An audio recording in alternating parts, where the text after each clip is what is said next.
Hello and welcome to the Human Side of Real Estate podcast. My name is Mark Toomey. I'm managing partner of Tata HRC, which is a boutique real estate headhunter based in Warsaw, Poland. My guest today is Lucyna Śliż, who is a member of the management board of Reesco, who are a design and build company based in Warsaw.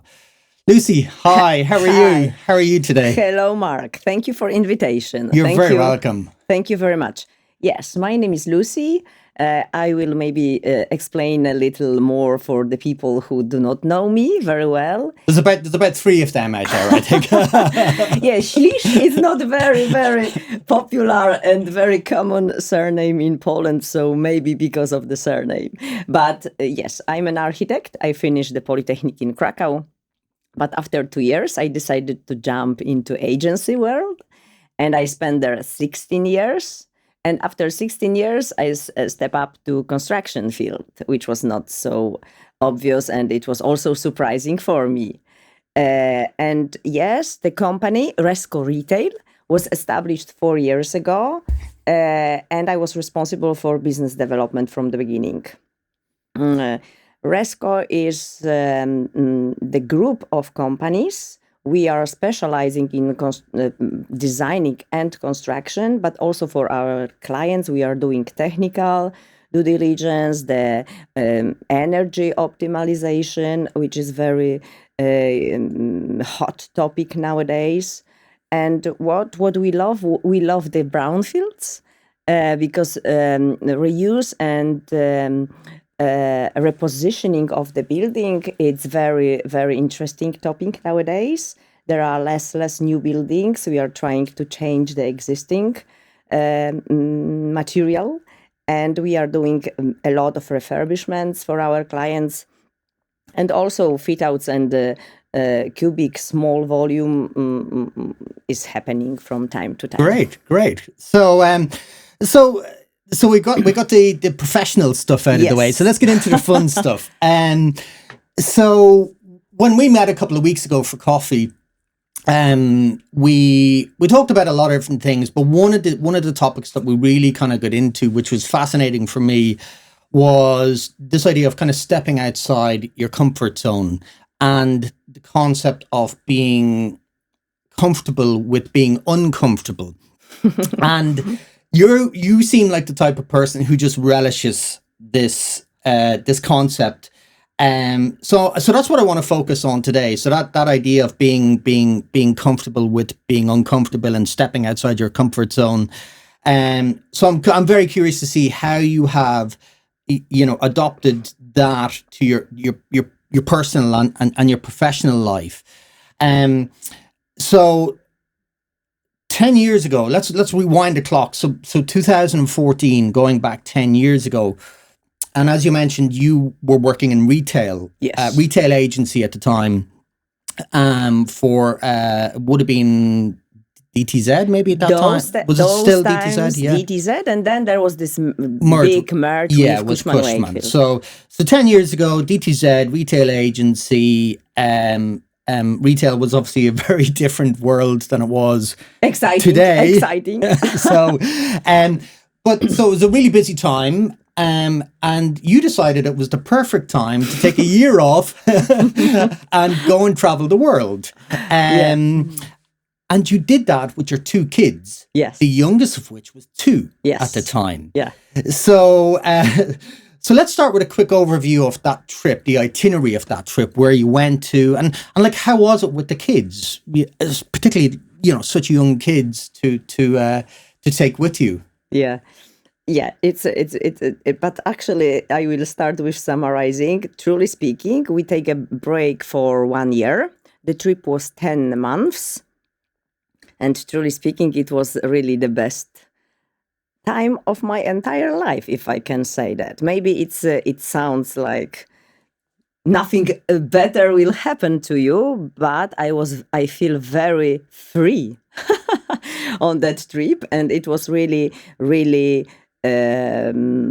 good for our family, I can say. Right. To travel and to live together in very changeable, very different situations. Yeah, I like that. But coming back to your question, um, I don't. I think that in my life I don't have dreams. I have the strong feeling to do something, to the situation or to the project. Those days, and I go and I meet people or experience situation, and they inspire me. Yeah. And those days I met Mariusz. I'm waving to Mariusz right now. And Who is Mariusz? actually, Mariusz is the construction guy. We have this rod of ink, so we should not. Okay, so we'll go. But this is guy. stay on first names. Yes. Yeah. So construction guy. Those days he was working for. Citibank, now for another bank, and I don't know, I don't remember. I think somebody from DTZ invited me to him. I don't remember, but I met him and he told me about the similar trip he did with his wife and his daughter. And I was like, oh my God, I feel it, yeah? And I came back home and we were driving with my husband to Cieszyn, to my hometown. And I remember I was telling him how great is it. And at the end, I told him, Peter, maybe we will go for such a trip. And he said, okay.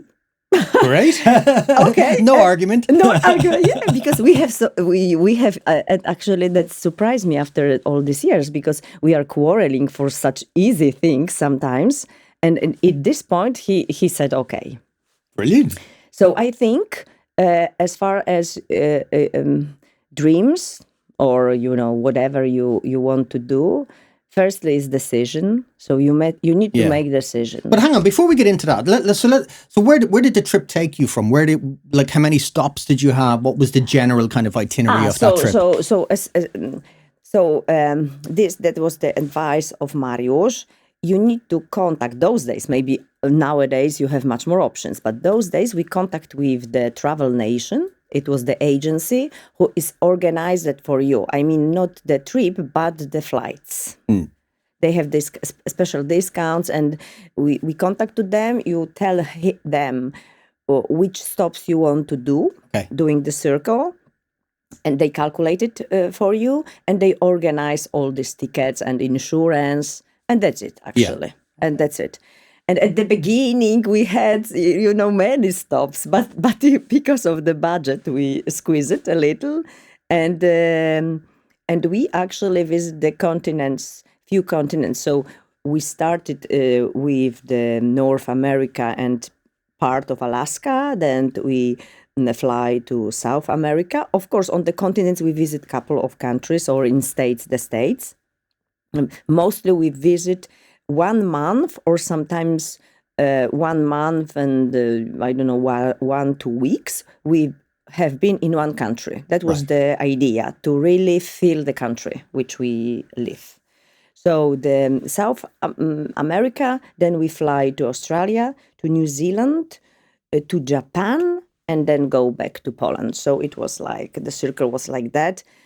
At the beginning, we wanted to go to Africa and to Asia, to visit more Asia, but we cut it also because of the age of the kids. Yeah. I was a little afraid those days to go with 2-year kid to Africa. Well, that's the other thing I wanted to ask, because I have 3 young kids, and I can't imagine doing a trip like this. Makes difference. Yeah. That's true. So, so how was it with the kids generally? Like, were they easy to travel with? Did you have any complications with them, or how was it generally? With kids, we had like 4 bags.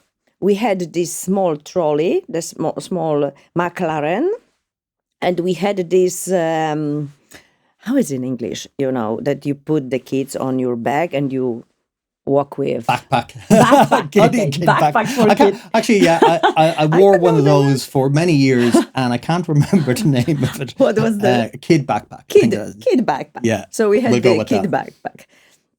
So in the cities, we were actually the youngest. The Marisha was doing with McLaren. In the mountains, she was on the back. Yeah. And this 4.5, Zosia has 4.5, she was walking. Of course, you cannot do huge distances, but still she managed. Yeah. And you observe them and you see where is the limit.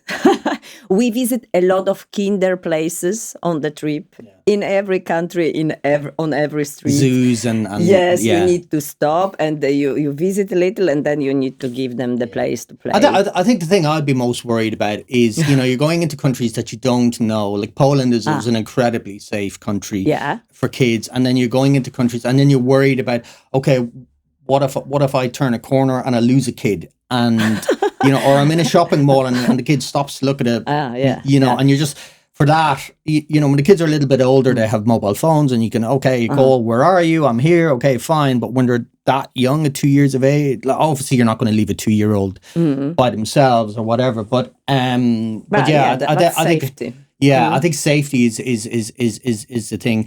So what I wanted to get into, most people or a lot of people would dream of doing a trip like that. And 99% of people will never actually fulfill it. And I count myself in those because I've dreamt of doing it and I haven't done it yet.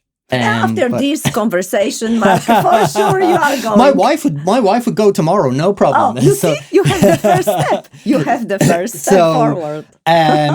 So what I wanted to ask you is how do you turn a dream like that, or indeed any dream, into reality? Like what superpowers do you need to do that? I think the environment around you should support it. So, when we make this decision with my husband, we didn't actually speak with kids about it. They were too young. With teenager, I would need to have long negotiations for Autocracy. sure. Yeah, but with them, it was easy. And then we needed to agree at work the break. And our bosses were very open. That helped. Because if it would be like, okay, if you go, you lose your job. I don't know what I would do in this situation. I think a lot of people would be afraid of that, yeah. Yeah, so it helped. And I never thought that I cannot come back, yeah. So maybe it's too optimistic or something, idealistic, but it was very open. They were very open. And then we just started to think about it and plan and read about it and just organize ourselves. We needed to pack the house because we wanted to rent our apartment. Oh, and I'm waving right now to Piotr W. because I put all our home to his home and it stays there very safe.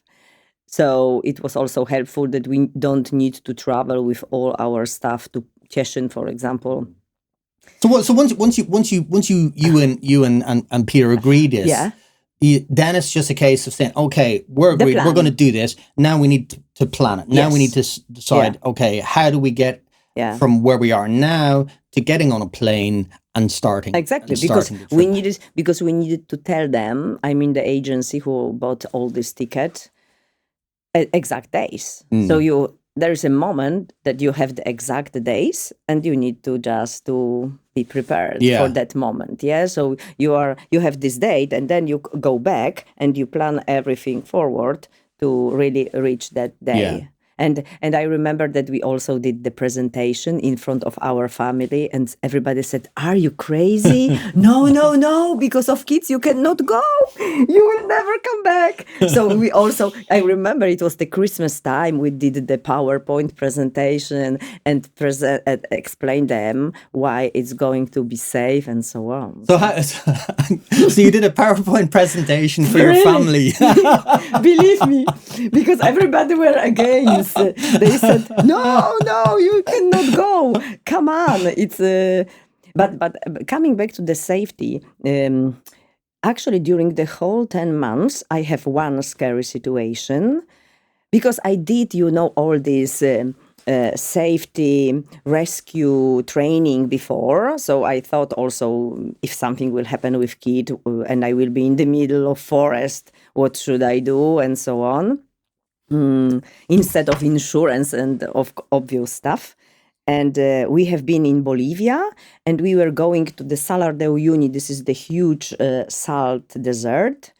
And in Bolivia, they very often are not satisfied about their government. And we were going with by bus, sorry, with locals. And the guys with guns, the group of guys with guns stopped the bus and they said, you cannot go further. Oh, wow. And it was like, and in this moment, you started to think very quickly what to do. You know, I have like, okay, we will escape or not escape. I will hide the kid. And you really think about surviving. Yeah. Of course, everything happened. In Bolivia, they are doing that because they want to show that they are not satisfied, but they didn't want to kill anybody. Yeah. So it was, okay, we needed to turn. More for protest than exactly. It's more protesting. So finally, after 3 hours, we did the circle and we came back to the bus. We needed to walk and so on. And finally we but I remember that it was the one really scary moment. Yeah. So it's happening also. so you stuck to your PowerPoint presentation. You came back. You survived the trip. Everything was fine, and you're proof that you can do this trip even with. And you know what our family said? Our family said, because we were sending. Those days, there was no, right now the technology helps. Those days we were really calling them in the particular time, and we did the website, and on the website we were writing like a diary and sending the pictures, and they really were following that, and that's why they knew that we are safe and everything is okay. So it was the way really to communicate. Great. So okay. So listen, let's move on a little bit, because that's not the only extraordinary thing that you have done. You have also finished 2 Ironman events. Now, for people who don't know what an Ironman is. It is a combination of events. It's a 4-kilometer swim, it's a 180-kilometer bike ride, and a 42-kilometer run. So basically a marathon. Yeah. And that's all done on the same day. One by one. One by one. So what attracted you to that crazy competition?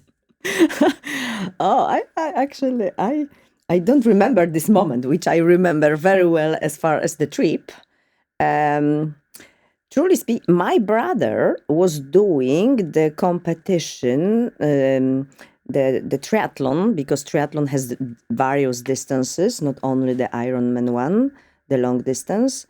And those days, the kids were very small and we were like supporters. And I think I like that, the idea. And also I was running, I was doing, before the triathlon, I was doing sport always, but I was doing also this long distance runs in the mountains. So it was kind of also endurance sports. And I remember that I had this moment that I said, okay, because I knew that you need to train a lot. So you need time for that. Yeah. And I think it was also this moment or in your life that you know that you can somehow put some time on your own stuff. And you can organize yourself and have this space for that. You need to be very disciplined as well, because of course for that type of event, and whether you're doing, as you know, I've done long distance running in the mountains as well, and that's that's one level of training, but you're doing a marathon, you're doing 50 kilometers or whatever in the mountain, but then you've got the other disciplines to consider as well. So for the Ironman, so say run in the lead up to the event itself, when does the really serious training begin? Is that like 3 months or 6 months or 1 year before? Actually, before the long distance, I was in the club because when I decided, okay, I would like to learn and I would like to do the triathlon. I wanted to do it for 40-year anniversary for my birthday. So I 1 year before I found the club and I decided to train. And I did half of the Ironman for 40, and then it was like 2 years to do the full distance. So actually 3 years of training, but to full distance, you should decide 1 year before, because then your body will adapt easily to the length of the training. Probably it's possible to do it in a half year, and then the training is the strongest, the longest, and the most, let's say, time consuming. But 1 year, it's okay. But in my case, I was doing that also 2 years earlier. I think probably one of the hardest parts of that, and not discrediting the swim or the bike ride, but obviously completing a marathon, and that itself, it's the hardest part. Is the hardest part, and so even that, I know for myself, even that is going to take at least a year for you to kind of get up to that. So that level of training, that amount of discipline, it develops this incredible amount of resilience in you, and I'm kind of curious to see how that kind of helps you in other parts of your life. Definitely the training, even more than the competition, developed in you this consistency, the sense of duty, because you really need to do these 3 sports sometimes 3 times a week.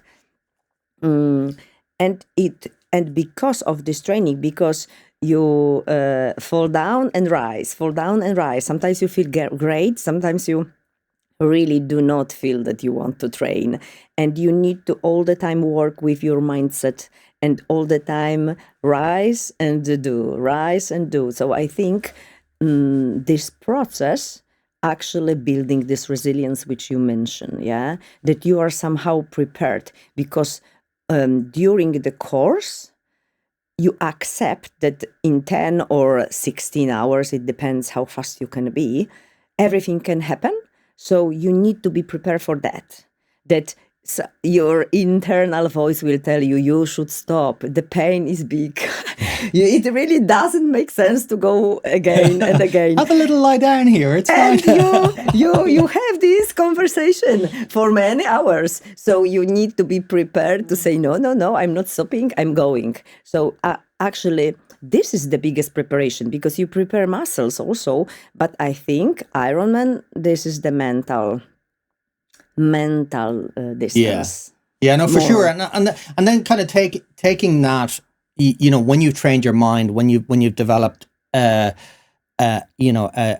mental toughness, a resilience, you're taking that into other parts of your life then as well. And when you experience disappointments maybe or challenging tasks in your life, you can still apply that. Yeah. You can say, okay, this is not permanent. This is only temporary. This pain that I'm experiencing, or this discomfort that I'm experiencing, it's just temporary.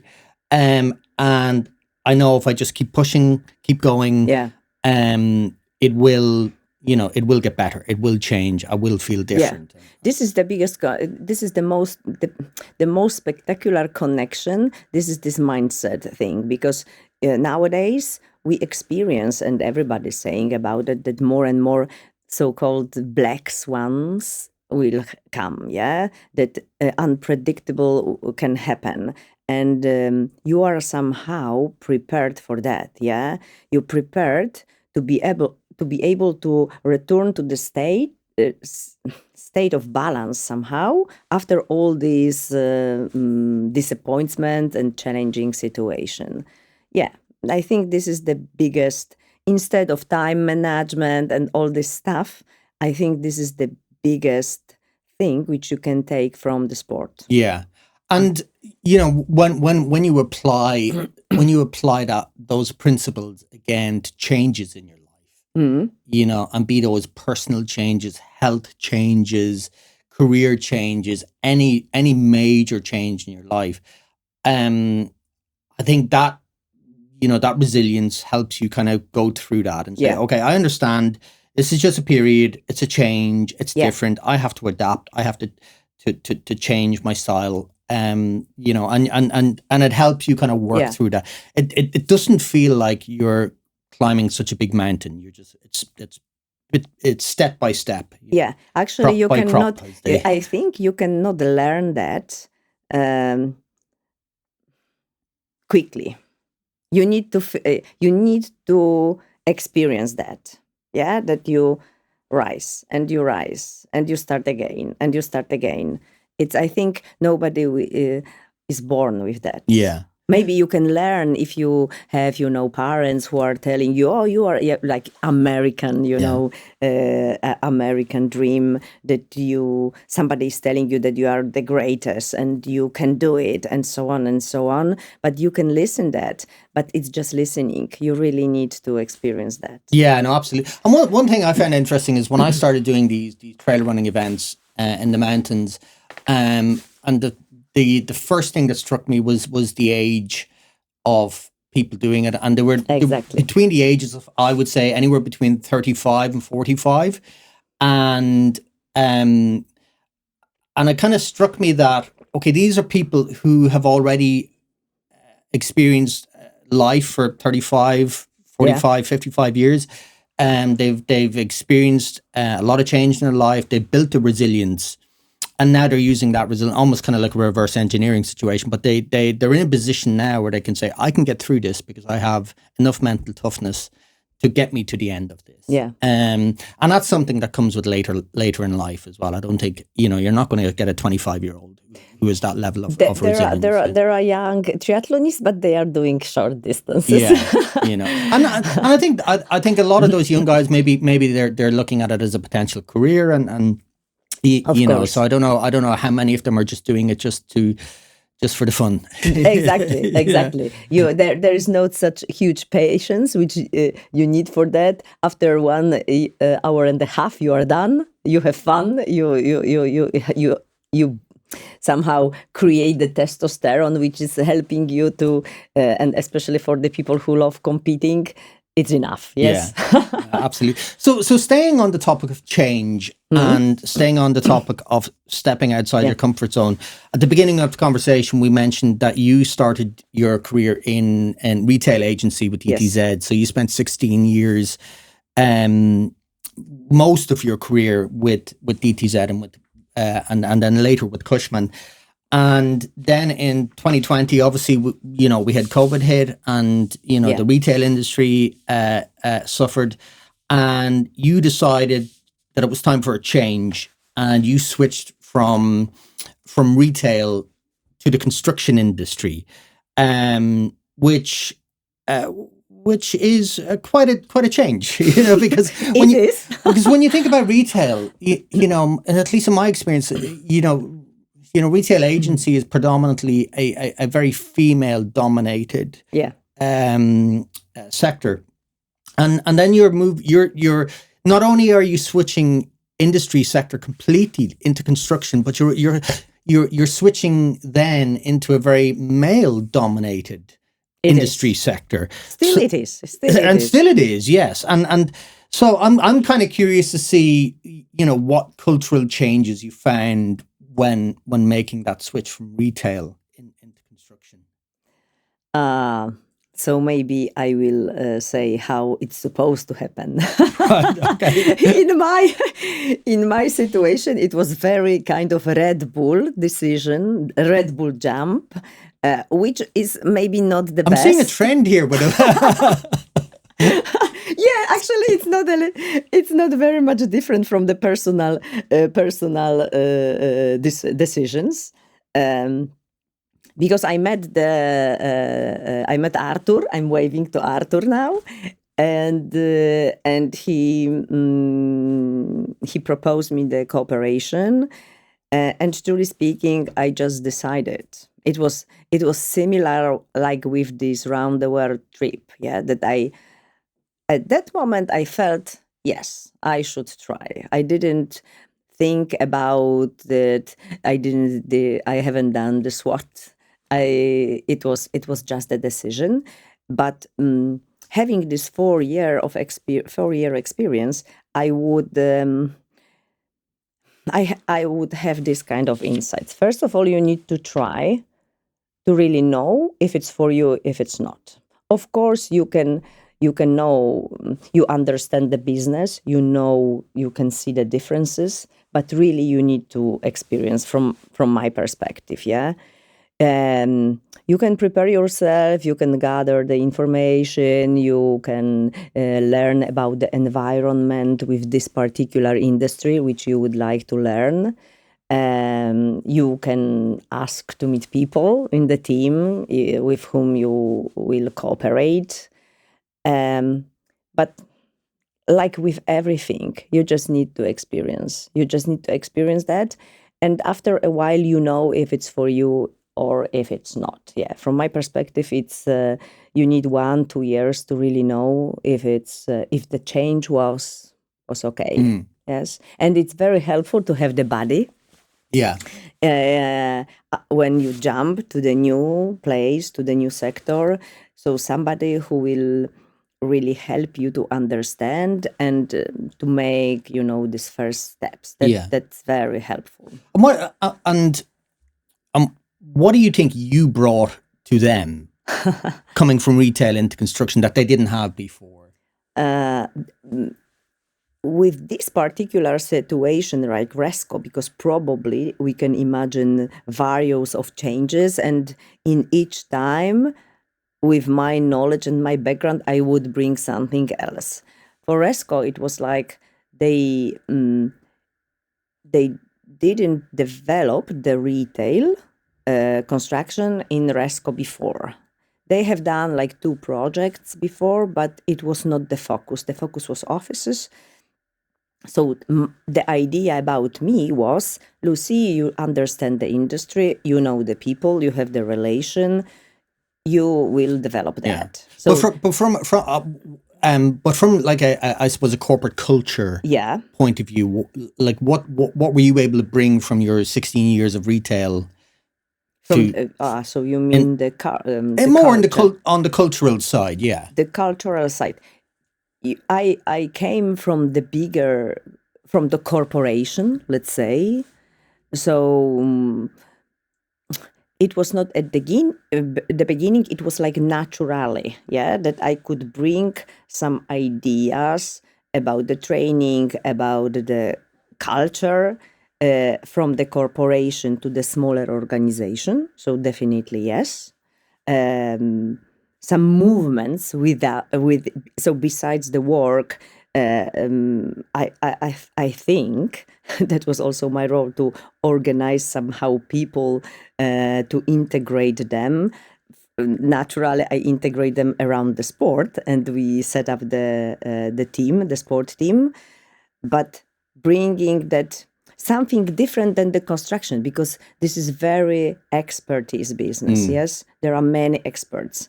I haven't had, so it doesn't make sense to try to follow them because you never get to that point of knowledge. Yeah. Yes, so I was trying and I was looking for the fields somehow to make it more valuable. Yes, the company more valuable, to bringing something else. Yeah, and you mentioned as well. You told me that you established an Ironman team within Reesco.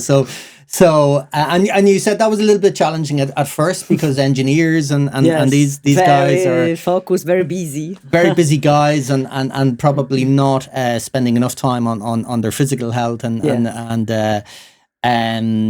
very kind of analytical guys. So what was that? So how did they respond to your idea of doing an Ironman? Was it like, oh, Lucy's crazy? What's going on? It was always when you establish and you want to activate some ideas, you always need to put yourself in it. So I was discussing with each particular person that it's a great idea and trying to present them how to call it, the positive side of training and doing the sport together. And I just found the group of people. Actually, it was interesting because part was in Warsaw from the Reesco and part was from Iliard. This is our designing. And actually bigger part even was from the Iliard, which are architects. Okay. So somehow I came back to the beginning of my careers. So I had more, I have the opportunity to spend more time with the designers. Yeah. So besides activating, it was also somehow to gather Reesco and Iliard together, that these people by sport, they also get to know each other better. And we have done something together like a group, not like the separate Reesco and separate Iliard. So I like this idea of united. Yeah. Yeah. To united them also in that. Brilliant. Yeah. So listen, so I've got about 7 pages of questions here to ask you, but I'm never going to get through them all. And unfortunately we're out of time, and I could sit here all day with you. So listen, thank you very much for coming in. It was great, and it was great to hear your stories. And as I said, for me, over the past, I don't know, year, 2 years, this area and what we've been talking about, the concept of being comfortable with being uncomfortable is a theme that I have been trying to adopt in my life. And it doesn't have to be like, I'm not talking, you don't have to do an Ironman. You don't have to do a triathlon. You don't have to run, long distances. It's just about, pushing yourself to do the thing that you don't really want to do. Yeah. And there's so many, and I mean, even the littlest of things, it's, make a phone call instead of sending an email. Exactly. And it's these types of things. It's very difficult for some people. Yeah, absolutely. It was also a surprise for me. But you find yourself kind of getting more and more lazy with these things, particularly with the advancement of technology as well. And I think it does, and as well as that, getting out and meeting people as well, and particularly when we're kind of coming out of COVID as well. I think that was a really difficult thing for me as well, is trying to kind of reactivate my kind of social skills, and getting out and meeting people rather than hiding behind the screen and just sending hundreds of emails on, and I say, okay, why don't we go for lunch? Why don't we have a coffee? Why don't we? Yeah. So, so trying to kind of reactivate all of these things and pushing yourself out the door, pushing yourself to do that little thing, make that little change. And I think it's so important. Because you mentioned about the stepping out of the comfort zone. So actually this socializing, meeting people, building relationship, I think is easy for me. I don't know, maybe these people, which which are on the other side would actually judge it, not me.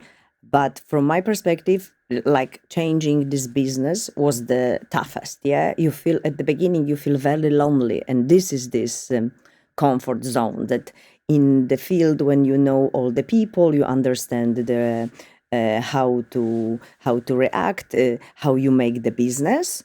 It's very easy. Yeah, you just doing things and you have the result.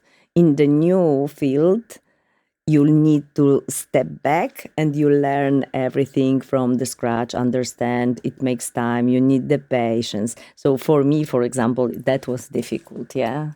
It's like school or lesson of humility. Yeah, no, absolutely. Yeah, so it's also not the very, so you think that you know a lot, and you go back and actually you need to agree with yourself. Okay, I don't know this, I don't know that, and so on and so on and so. And you have the list of things which you need to learn, and it's bigger effort. Yeah, no, but in the end, it's great that you're taking on those. So listen, thank you again, and and I look forward to catching up with you soon. Thank you, Mark. It was my first podcast. I will remember that for sure. Like all the first things which you do in your life. Thank you very much. No problem. See you soon. Thank you.